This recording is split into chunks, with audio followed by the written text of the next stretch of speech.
سلام على عباده الذين اصطفى خصوصا على سيد الرسل وخاتم الأنبياء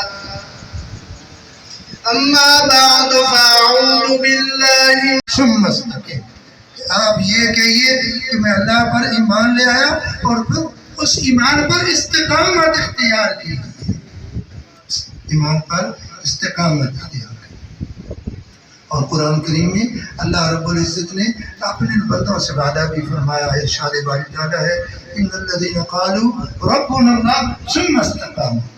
یقیناً وہ لوگ جنہوں نے کہا کہ ہمارا رب اللہ ہے پھر اس پر استقامت اختیار کی. تتنزل علیہم الملائکہ اللہ تخافوا ولا تحزنوا. اللہ کے فرشتے بھی ان کے لیے اعلان کرتے ہیں کہ نہ تمہارے لیے کوئی خوف ہے نہ تمہارے لیے کوئی غم ہے.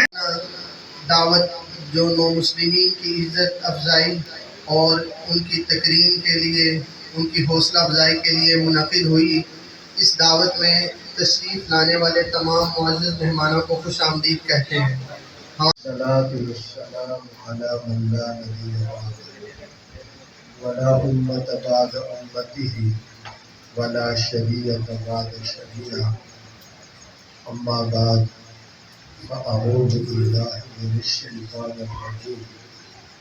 بسم الله الرحمن الرحيم.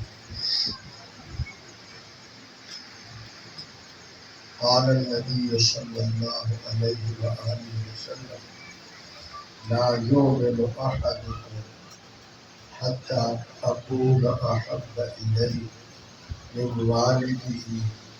چینیوت چناب نگر سے محمد طاہر احمد کی رپورٹ کے مطابق چناب نگر محلہ نصرت آباد خانقاہ قاری محمد رفیق کی جانب سے شہر چناب نگر کے مسلمانوں کے لیے سالانہ دعوت تعام علماء کرام مشائخ نے اسلام کے حوالہ سے بات چیت کی. اسلام قبول کرنے والے افراد نے اپنی مشکلات سے آگاہ کیا، جس میں شکیل خان، خالد مبارک طارق متعدد افراد نے بیان دیا اور آخر میں دعا کروائی گئی. بعد دعا کے کھانے کا اہتمام کیا گیا. Live report camera man team Kamran Ahmed Qureshi کے ساتھ میں ہیں Muhammad Tahir Ahmed. Investigation reporter mission news district Chiniot Chenab Nagar.